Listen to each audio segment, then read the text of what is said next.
ఈయనకు పవన్ కళ్యాణ్కు సేమ్ ఏదో సిమిలర్గా ఉన్నట్టుగానే ఉన్నది. ఏంటంటే ఈయన లైఫ్లోకి భార్యతోని విడాకుల కోసము కొట్లాట జరిగింది, ఈయన లైఫ్లోకి త్రిష వచ్చింది.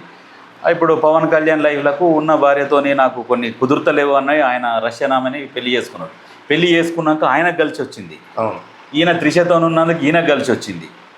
ఇప్పుడు ఈయన మొదటి భార్య ఏమంటుందంటే త్రిష రెండో భార్యగానైనా ఓకే, కానీ నేనైతే విడాకులు ఇయ్యను. మరి ఇప్పుడు చాలా మంది హీరోలు మళ్ళీ ఇప్పుడు ఫస్ట్ లో నిష్పెట్టి రెండో రోజు చేసుకోగల, ఇది ఎగ్జాంపుల్. కానీ మరి ఆమె ఇయ్యను కలిసి వస్తుందేమోనని ఫస్ట్ లో నిష్పెట్టి మరి రెండో వాళ్ళని చేసుకోగల. ఇటువంటి సందర్భాలలో అటువంటిది ఏముండదు. మరి ఈయన కలిసి వచ్చింది, అటు పవన్ కళ్యాణ్ కలిసి వచ్చింది.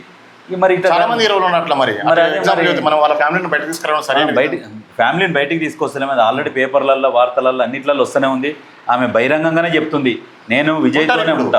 ఒక విషయం చెప్పన్నా, ఇంకొక విషయం చెప్పండి. మనం పేరు ఎందుకు ఎగ్జాంపుల్ చెప్తే అందరికి అర్థమైంది. ఎగ్జాంపుల్ అయినా ఇప్పుడు ఆమె బహిరంగ వార్తలలో ఓపెన్ గానే చెప్తుంది. ఆమె ఓపెన్ గా చెప్తుంది ఉంటానంటుంది. అవసరమైతే ఇంకొక విషయం తెలుసు, ఎందుకు ఉంటా అంటే రాష్ట్రానికి వద్దని అనుకుంది.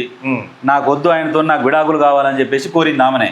మళ్ళీ ఇప్పుడు విడాకులు వద్దు, నేను ఆయనతో ఉంటా, ఆమె త్రిష రెండో భార్యగానైనా ఓకే ఉంటే నేను యాక్సెప్ట్ చేస్తా అంటుంది. ఎందుకు? ఇగో పార్వతీ పరమేశ్వరుడు అని ఉంటుంది, ఒక ఫోటో చూసుకోవాలి మనం. సింపుల్ గా చెప్తాను నేను. అర్ధ భాగం ఏమో పార్వతీదేవి ఉంటది, ఇటేమో శివుడు ఉంటాడు. ఇది కూడా అంతే. అధికారము అది ఒక మత్తు. అది భర్త సీఎం అయితే ఏ భార్య విడిపోవాలని చూస్తుంది? చూడదు. మరి ఒక విషయం తెలుసా, ఇప్పుడు గతంలో ఒకరు మనం చెప్పుకున్నాం, ఒక ఆయన ఇప్పుడు విడిపోయిండు, తర్వాత వేరే వాళ్ళని చేసుకున్నారని. ఆమె ఎంత బాధపడుతుండొచ్చు. పవన్ కళ్యాణ్ ఇప్పుడు ఆమె ఇప్పుడు డిప్యూటీ సీఎం అయ్యిండు. నిజంగా ప్రజల మనిషి ఆయన.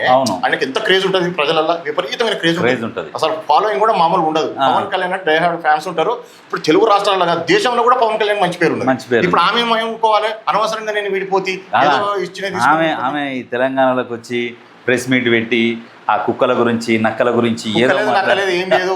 ఇప్పుడు విడిపోయినరు, వర్ణం తీసుకునేది విడిపోయింది. విడిపోయిన తర్వాత కడుపు ఉడుకుతా ఉంటది, ఏం చేయలేని పరిస్థితి. అంటే నేను అనుభవించాల్సిన అన్ని అదే ఆమె అనుభవిస్తున్నది అనేది లోపల ఇట్లా ఏది మన అగ్నిపర్వతం బద్దలైనట్టు ఉన్నది, తగులుతున్నది, ఏం చేయలేని పరిస్థితి. సేమ్ ఇప్పుడు విజయ్ కూడా, ఈయన భార్య కూడా మొదట ఆమె ఇప్పుడు ఏమంటుంది, నేను విడాకులు ఒప్పుకోను, త్రిష రెండో భార్యగానైనా నేను ఓకే.